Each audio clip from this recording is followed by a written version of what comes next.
El pasado domingo se celebró el Día Mundial de la Salud, mientras en nuestro país se mantiene la controversia sobre el posible desabastecimiento de medicinas por el orden de los 34 millones de dólares debido a atrasos en el proceso de adquisición, que sin embargo el Ministerio de Salud ha considerado que avanza de acuerdo a los tiempos y requerimientos de la Ley de Contratación y Adquisiciones, conocida como la CAP. ¿Es posible que alguna vez se aspire a que los hospitales públicos cuenten con el abastecimiento total de medicamentos? La respuesta a esa y otras preguntas aquí en 8 en punto.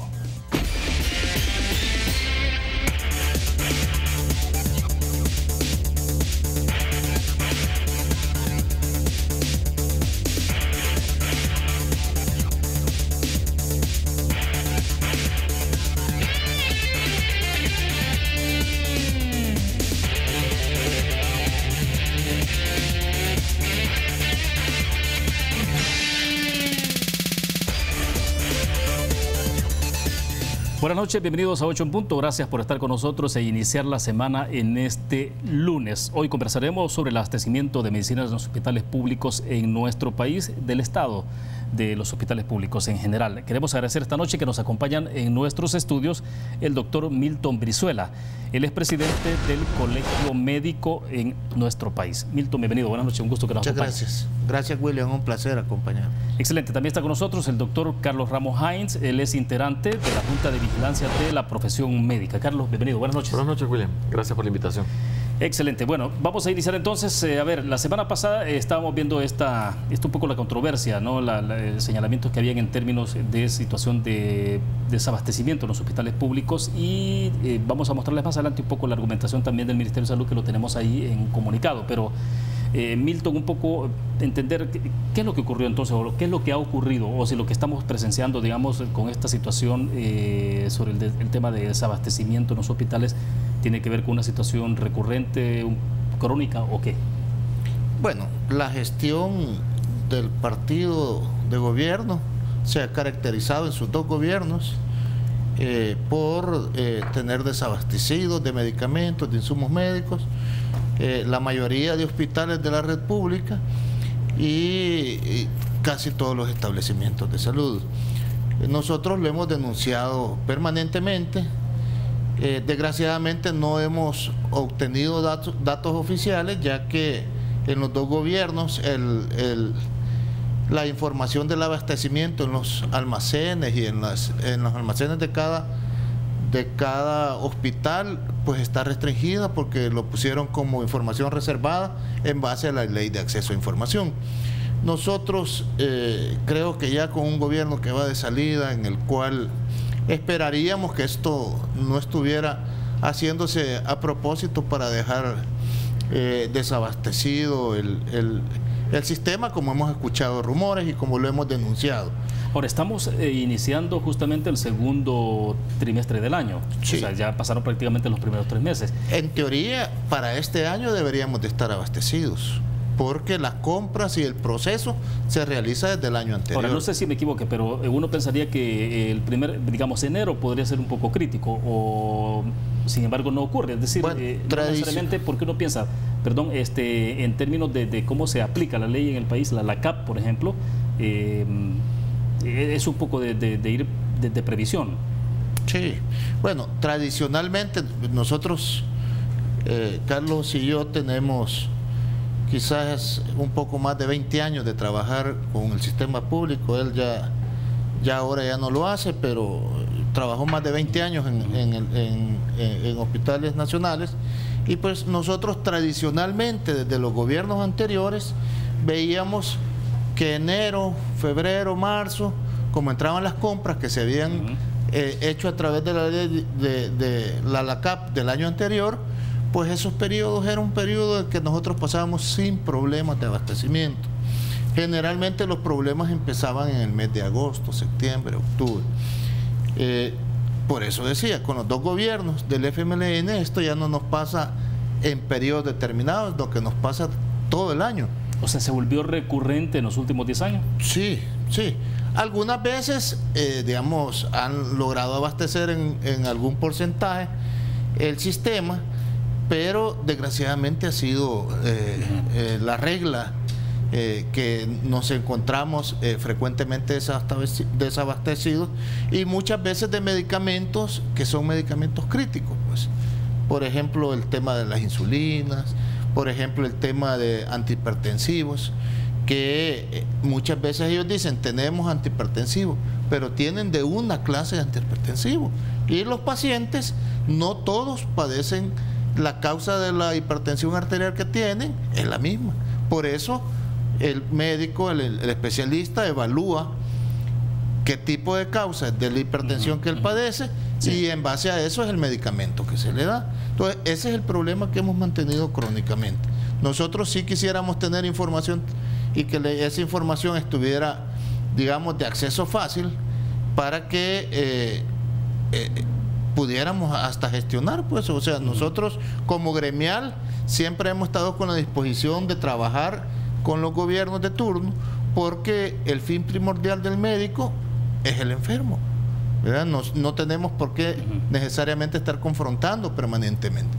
Lo único que, lógicamente, el que está en el Ejecutivo tiene que dar la oportunidad de que colaboremos con él.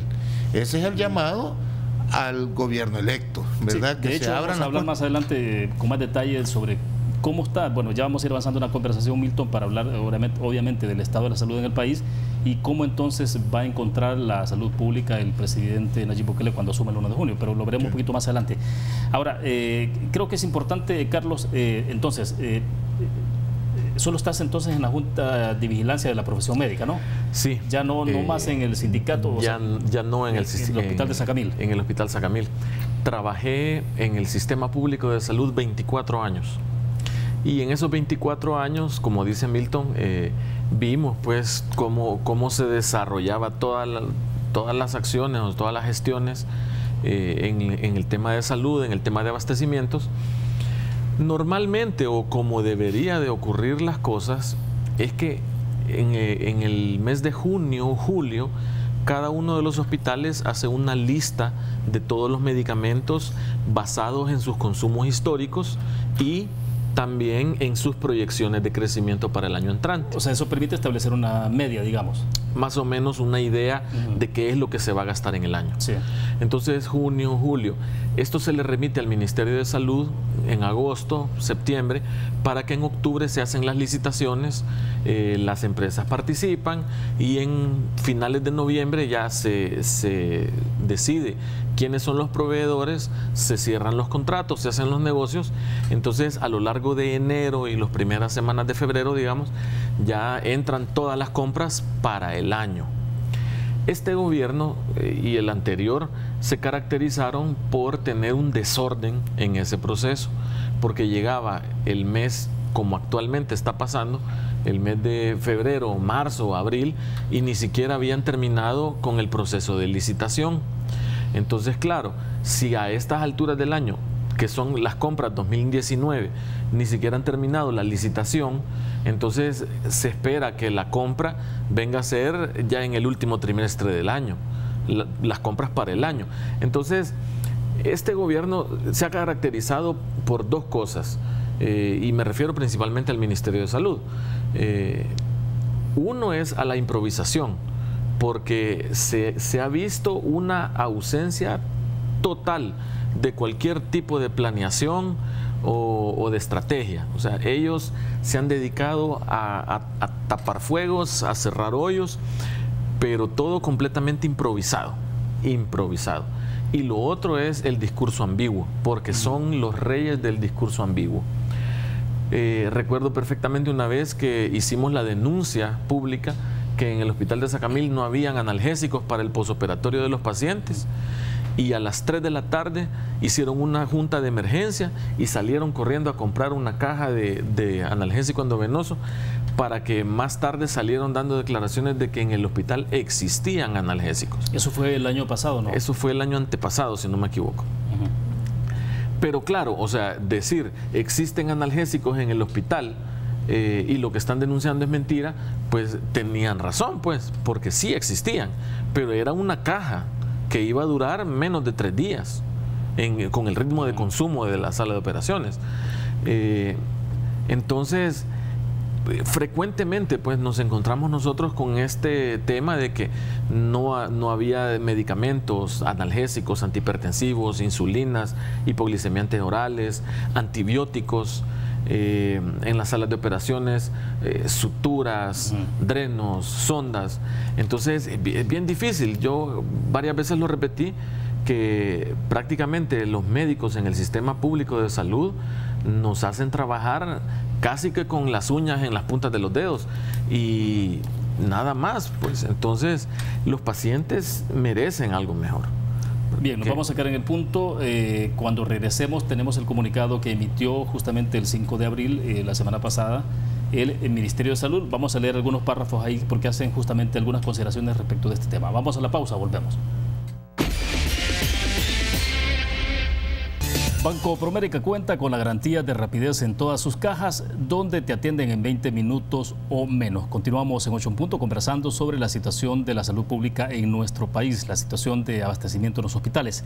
Y a propósito del tema que estamos analizando esta noche, tenemos allí, vamos a mostrárselos en el full pantalla, un comunicado del Ministerio de Salud que emitieron el 5 de abril, es decir, la semana pasada, en donde están planteando justamente que el proceso de compra de medicamentos correspondiente al 2019 avanza, y dicen ellos, de acuerdo a los tiempos y requerimientos establecidos en la Ley de Adquisiciones y Contrataciones de la Administración Pública, la CAP, tal como ocurre cada año.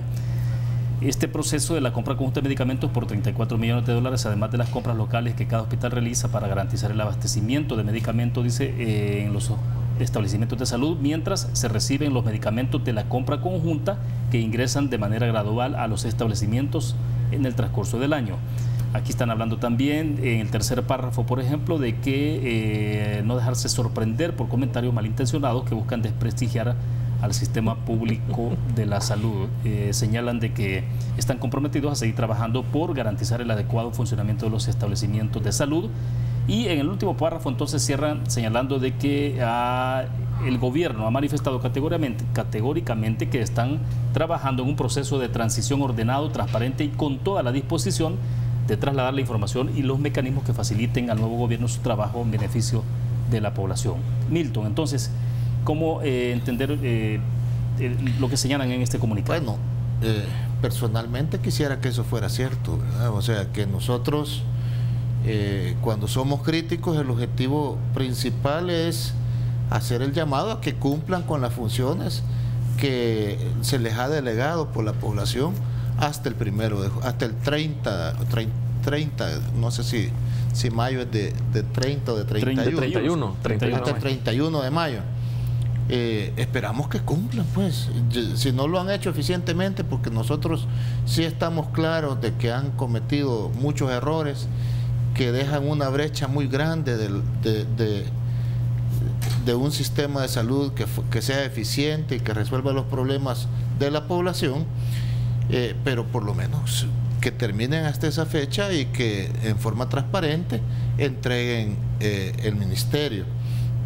Nosotros sí estamos claros que falta mucho para lograr un sistema que dé a la población y le resuelva los problemas de salud. El Salvador es uno de los países que está relegado mucho comparado con los otros países en Latinoamérica, pues, y como ciudadanos que queremos nuestra patria, todos queremos participar, al menos ese es el objetivo de nuestra gremial, participar en construir un mejor sistema de salud. Además, creo que es importante resaltarle a la población que el actual gobierno ha intentado responsabilizarnos a nosotros de las deficiencias del sistema. Y por eso es que los médicos estamos obligados a denunciar, porque no podemos aceptar esa responsabilidad. O sea, las faltas de insumos y de medicamentos repercuten directamente en la población y no podemos aceptar que eso es culpa de nosotros. Ahora, Milton, en este caso la ley y la CAP en efecto tiene procedimientos demasiado engorrosos, o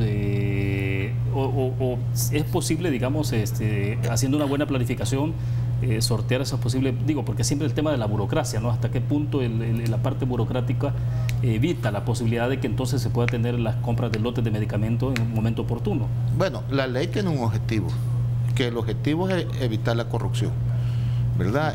Si digamos las autoridades anduvieron, porque ellos intentaron modificar la ley para que les fuera más fácil hacer la compra directa, la cual algunas veces cuando tenemos gobernantes que no tienen principios éticos, morales, es más fácil para ellos a través de arreglos bajo la mesa hacer compras a gente más cercana a ellos.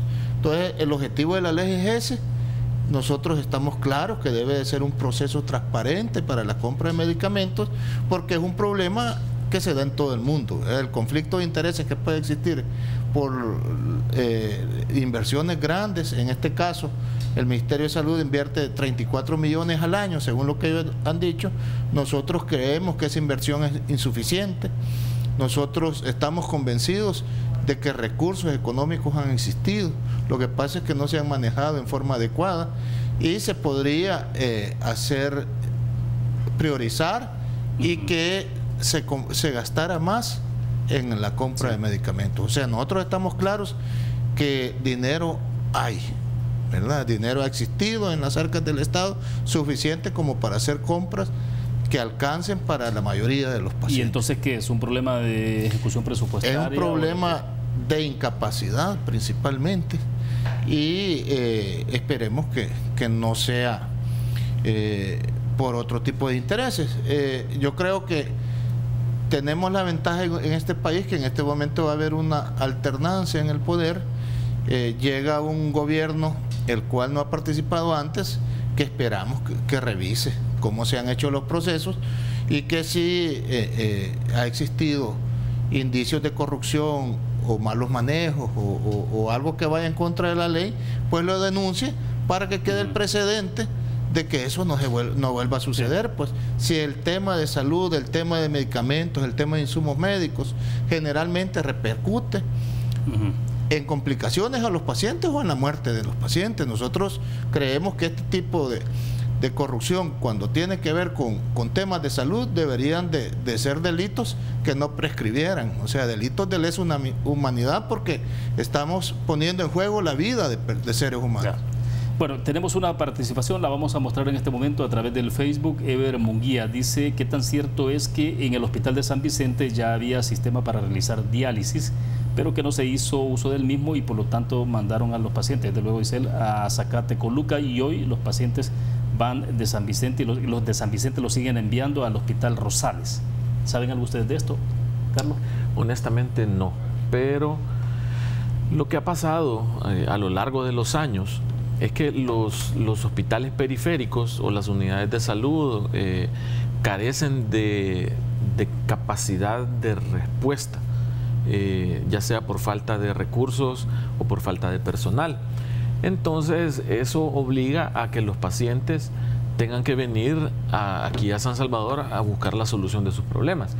Y eso es también parte de lo que el gobierno dijo que había cambiado, ¿verdad? Y después de 10 años seguimos viendo el mismo fenómeno, que el Hospital Rosales, siendo un hospital de tercer nivel, sigue atendiendo enfermedades o haciendo procedimientos que deberían ser resueltos en los hospitales periféricos. El Hospital de la Mujer nuevo, por ejemplo, no tiene ultrasonografías en las noches ni en los fines de semana, y es el hospital de tercer nivel.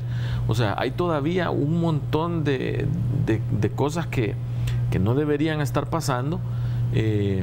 Sí, es un tema tal vez de planeación, porque como dijo Milton hace un momento, recursos han existido, pero lamentablemente quizás se han ocupado para otras cosas, o los préstamos que se han sacado con el objetivo de equipar los hospitales o de contratar personal, la ejecución no ha sido quizás la más feliz. Hubo un préstamo en especial que yo me acuerdo que después de un año y medio tenía una ejecución como del 34-35%. El Hospital Rosales aparentemente devolvió de su presupuesto el año pasado un poco más de 11 millones de dólares. Entonces hay... Como un hospital con tantas carencias devolviendo dinero. Devolviendo dinero a Hacienda. Entonces ahí es donde uno dice, realmente es también un problema de una mala administración, porque una buena administración lo que logra es lo más que puede con los recursos que tiene a su alcance. Pero también culturalmente entre las jefaturas pareciera ser de que devolver dinero al final del año, eso es ser buen administrador. Y en un lugar como el Hospital Rosales, donde hay tantas carencias y donde se muere la gente por esas carencias, igual que, pues, que en todos los hospitales de la red, devolver el dinero al final del año es como bien incongruente, ¿verdad? Entonces, sí, hay como decíamos también hace un rato. Perdón, Carlos, entonces no se puede considerar como una economía salarial o como una demostración de eficiencia devolver dinero en un hospital donde hay muchas necesidades. Yo pensaría que no, o sea, no puede ser demostración de eficiencia. No hace sentido. No, es incongruente. Las economías de salarios es, por ejemplo, cuando uno llega tarde, le descuentan ese dinero, el hospital, todos esos descuentos por ausencias, incapacidades, enfermedades, llegadas tarde, todo eso, el hospital se lo ahorra porque no se lo paga uno. Entonces, eso, por ejemplo, mensualmente es bastante dinero, pues, y podría ser reinvertirse, como las desaparecidas cuotas voluntarias que hacían una cantidad de dinero importante, se reinvertían para comprar medicamentos, para comprar insumos, para contratar personal. Y ese dinero no se reemplazó, digamos. No se sustituyó. Se quitaron las cuotas voluntarias, todavía en el gobierno de Tony Saca, por presión del FMLN en la Asamblea, pero no se reforzó de ninguna forma los presupuestos. Entonces ahí quedó ese agujero. Bueno, nos vamos a quedar ahí, vamos a hacer otra pequeña pausa. Cuando regresemos, sí me interesa que hagamos hacer una aproximación, digamos, de 10 años después del FMLN en el tema de la salud pública en nuestro país, y esto nos va a permitir entrar también a hacer una reflexión sobre la transición, lo que tiene que ver entonces con qué tipo de salud pública es la que se está heredando del FMLN a Nayib Bukele. Vamos a una pausa, regresamos. Carlos, estamos prácticamente presenciando los 10 años de gestión del FMLN, ¿no? Estamos ya al cierre de 10 años de gestión, 5 de Mauricio Funes, 5 de Salvador Sánchez Serén, 10 años. Entonces, ¿cómo se puede evaluar la administración del FMLN en materia de salud en el país? Cuando la doctora María Isabel Rodríguez, que fue ministra de Salud en su momento, impulsó la reforma integral de la salud, a estas alturas, ¿qué hay de eso, por ejemplo? Vaya, yo diría de que esta gestión en salud se caracterizó por eso, por la improvisación. Por la mala organización, la mala administración, y sobre todo por querer tapar el sol con un dedo. O sea, todos los salvadoreños fuimos testigos de lo mal que estaban los centros de salud públicos, y ellos, a base de discurso, quisieron tapar las realidades desde el día 1 hasta ahorita, y probablemente lo van a seguir haciendo hasta el último día. Ellos creen que con un discurso bonito y con robles ticas diciendo que el abastecimiento es del 90%, la gente queda convencida de que todo está bien, que todo está maravilloso, y todos vemos lo contrario, o sea, todos experimentamos lo contrario. Estos gobiernos prometieron que iban a llevar la salud cerca de la gente y que cada quien iba a resolver sus problemas de salud cerca de su casa. Y eso hasta el día de hoy no ha sido cierto. Al Hospital Rosales, al de la Mujer, al Bloom, sigue viniendo gente que viene de lejos a pasar consultas que pudieron haber sido resueltas en los hospitales periféricos, pero que por la escasez de personal o por la falta de recursos, medicamentos, insumos, no se puede resolver. Entonces, el ministerio presenta como logros una lista de cosas, y al menos en Sacamil, por ejemplo, yo te puedo decir con toda propiedad que lo que presentan como logros son solamente en el papel. Ellos presentan la ampliación de los servicios de emergencia, y lo único que ampliaron fue la puerta que va de la sala de espera a los consultorios, que era del ancho de una hoja y ahora es de doble hoja de ancho. ¿Y no hay equipamiento? No equiparon nada, solamente rompieron el pedazo para hacer la puerta más ancha. Eso fue la ampliación de la emergencia. Luego, la creación de la máxima urgencia fue limpiar el espacio donde había estado funcionando la UCI, que ellos la quitaron, y colocar unas cortinas celestes que dividían los espacios para poner unas camillas. Nunca pusieron un monitor, nunca pusieron un aspirador, no pusieron ningún equipo, pero ni las camas, porque las camas las llevaron de un lugar a otro y las metieron ahí. Y actualmente este espacio se usa para atender a los pacientes que están esperando cama en los servicios. Entonces antes se veían a los pacientes tirados en los pasillos, hoy están los pacientes tirados en ese espacio.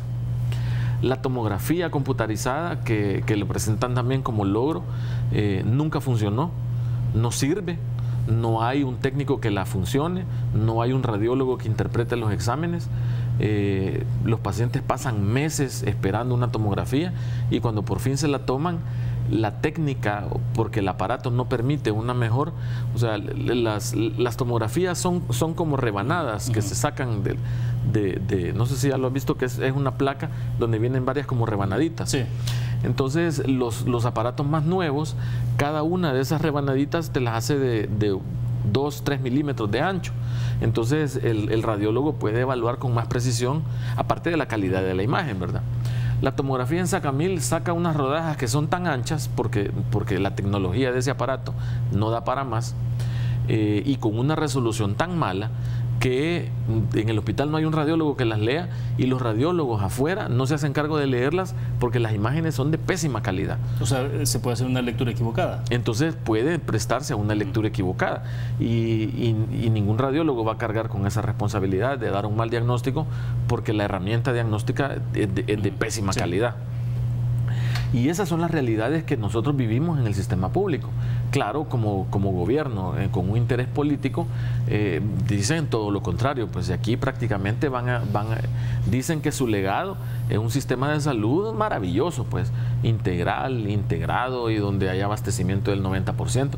Pero la gente a diario lo que vive es algo completamente diferente. Ahora, Milton, pero hubo esta iniciativa, la creación de los equipos comunitarios de salud familiar y especializados, los ECOS, que se planteó y se sigue planteando como uno de los principales esfuerzos, ¿no?, por llevar salud hasta los rincones, hasta el último rincón en este país. Pero, ¿hay algo de esas iniciativas que han funcionado o no? Bueno, digamos, el hacer un programa para extender la cobertura, que es lo que se intentaba hacer con los ECOS. Nosotros en un inicio no lo veíamos mal. Un programa que nació sin financiamiento porque todo se hizo en base a créditos. Decirte que ellos, el actual gobierno en sus dos gestiones, o el partido de gobierno en sus dos gestiones, pues duplicó el presupuesto de salud de 325 millones. Se pasó a 648 millones que tenemos el presupuesto del año actual. El 65% es en salarios, muchos de esos son empleados que se han contratado como parte de la piñata política que se reparten los partidos políticos en el Ejecutivo.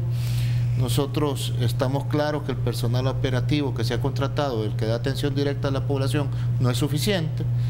Y el programa de atención primaria, que el objetivo era extender la cobertura, que eran los ECOS, no ha funcionado porque primero a este personal no se le ha dotado de lo suficiente en insumos, en medicamentos, porque algún tipo de medicamentos tienen que llevar para suplir algunas enfermedades básicas. Ahora, además de tener especialistas en los ECOS, ¿no?, porque esa es un poco la idea. Es que eso nunca los pudieron contratar, nunca los pudieron conformar.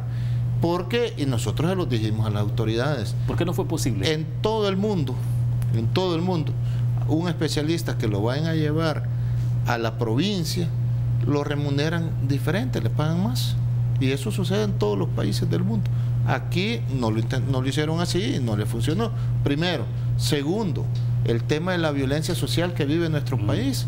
O sea, nunca lo han querido enfrentar. O sea, estas personas que van a las comunidades están expuestas a ser asesinadas. Si el año pasado vimos nosotros que asesinaron a una promotora de salud ejerciendo sus funciones, trabajando. Entonces, todos esos factores han contribuido a que este programa no sea efectivo. Primero, la mayoría de profesionales de salud, que son los que funcionan en los equipos comunitarios de salud, son médicos en año social.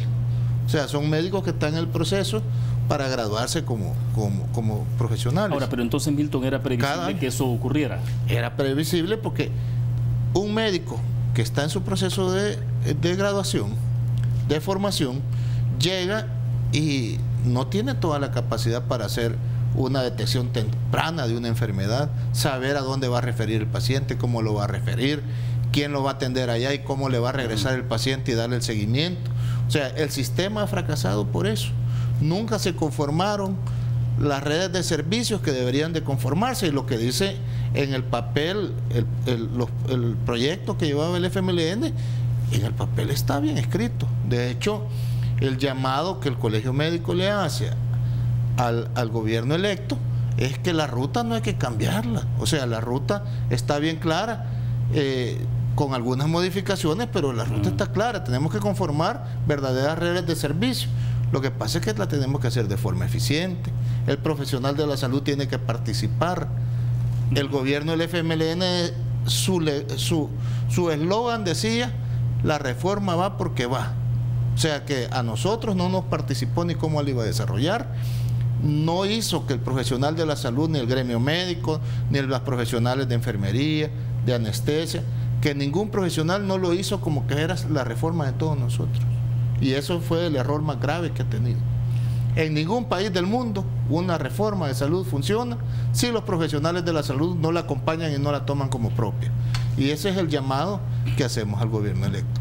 Tenemos que participar todos si los problemas de salud de la población no están resueltos. Así que la opinión nuestra es técnica, no es política. Sí. Y justamente hablamos entonces de eso, nos queda todavía un segmento, tenemos unos 10 minutos para poder conversar sobre desafíos para la próxima administración. Sí. Y a partir entonces de lo que ha ocurrido o no ha ocurrido durante 10 años, ¿qué es lo que viene para Nayib Bukele, digamos, en términos de desafíos? Vamos a una pausa, volvemos.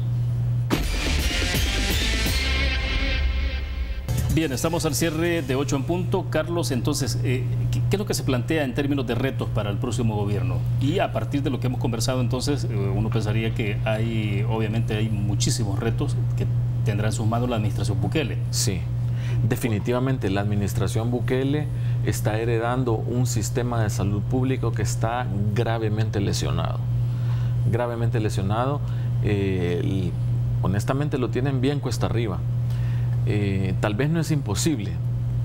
Yo creo que este nuevo gobierno debe enfocarse en primer lugar en no tratar de hacer nada nuevo, sino de intentar hacer funcionar eficientemente todo lo que ya está. O sea, se asumiría como un gran logro ese, es decir, aceitar la maquinaria, digámoslo así, de lo que tenemos. Si logran hacer eso, el sistema de salud va a tener una notable mejoría, con solo hacer funcionar lo que ya está. Porque el problema ahorita es ese, que el ministerio no hace bien su trabajo, lo hace improvisando, y entonces encontramos esta serie de carencias y problemas en todos los centros. Si los hospitales periféricos logran resolver los problemas en forma local, teniendo el recurso adecuado, medicamentos, insumos, personal suficiente, lo va a poder hacer. Destinar los centros de tercer nivel, el Hospital Blum, el Hospital de la Mujer, el Hospital Rosales, que sean realmente centros de atención de tercer nivel, y que las demás cosas se resuelvan en el segundo y en el primero. Solamente con hacer eso va a ser una gran mejoría. ¿Y esto se puede desarrollar con el presupuesto actual? Se puede desarrollar con el presupuesto actual.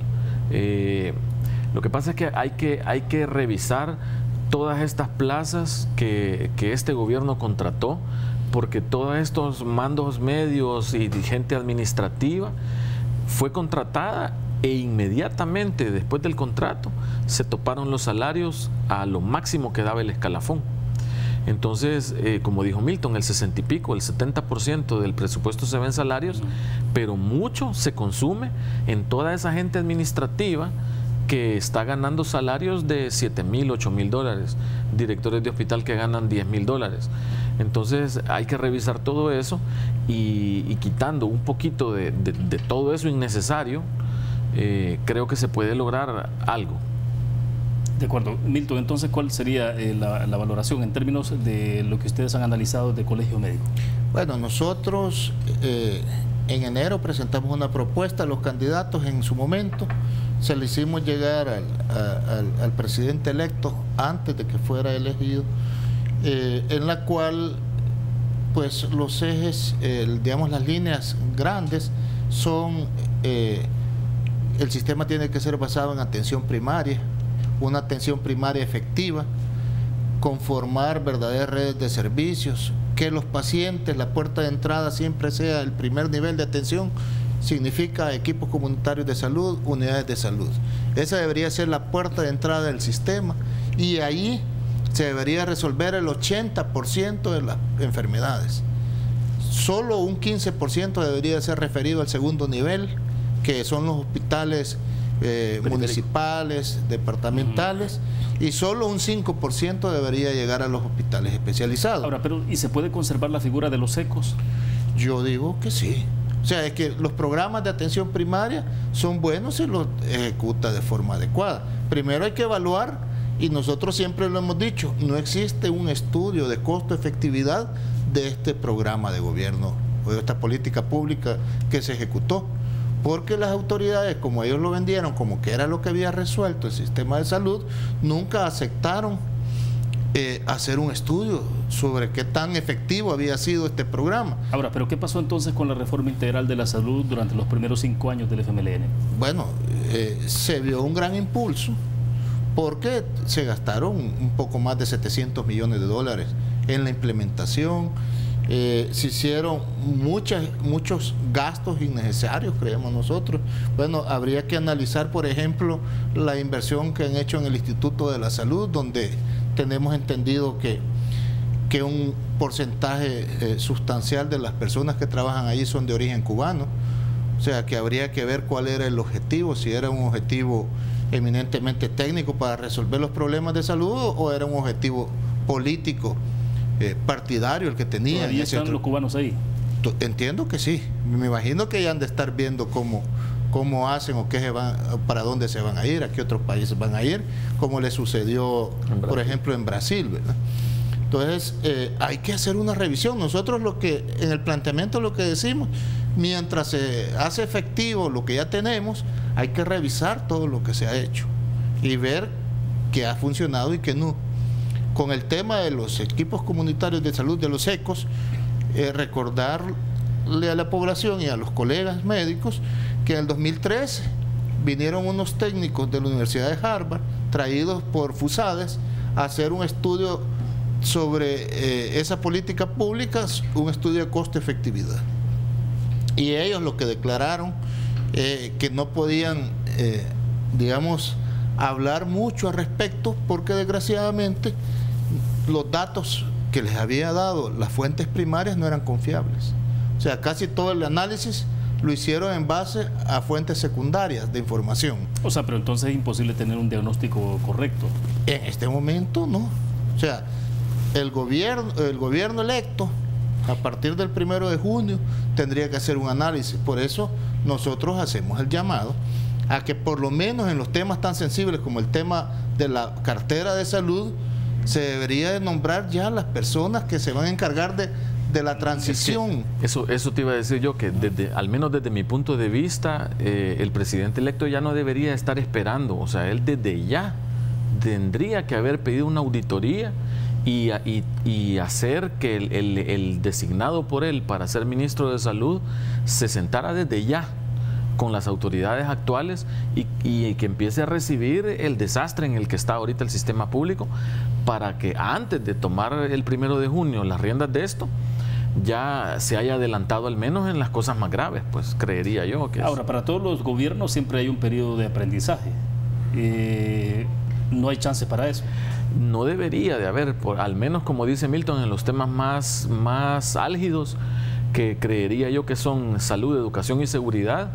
desde ya deberían de estarle metiendo mano o hincando el diente, ¿verdad? Para buscarle una solución que sea más de corto y de mediano plazo, no tan al final del periodo. Quiero volver con el tema del abastecimiento. ¿Es posible tener un abastecimiento del 100% en los hospitales o no? Yo creo que no es posible, pero al menos lo que sí se tiene que garantizar es que de los medicamentos que son de primera línea, o sea que son indispensables porque su uso es crítico, eso sí no se puede perdonar que hagan falta.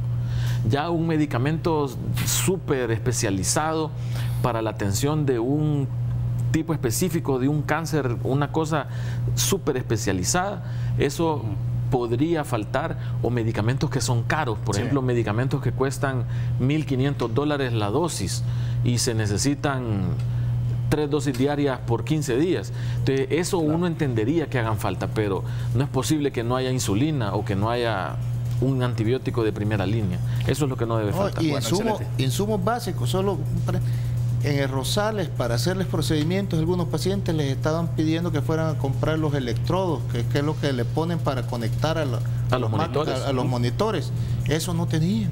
Y realmente... Entonces el paciente tenía que ir a comprarlos. Tenía que ir a comprarlos, porque sin eso realmente no se puede hacer un procedimiento. Bueno, se nos fue el tiempo. Gracias, Milton, por compartir con nosotros. Gracias. Un placer. Gracias, Carlos. Gracias, un gusto. Bueno, perfecto. Terminamos de esta manera, 8 en punto. Gracias a ustedes que nos acompañaron. Les invitamos a que esté con nosotros mañana. Mañana martes estará con nosotros Norman Quijano, presidente de la Asamblea Legislativa. Nos vemos entonces. Buenas noches.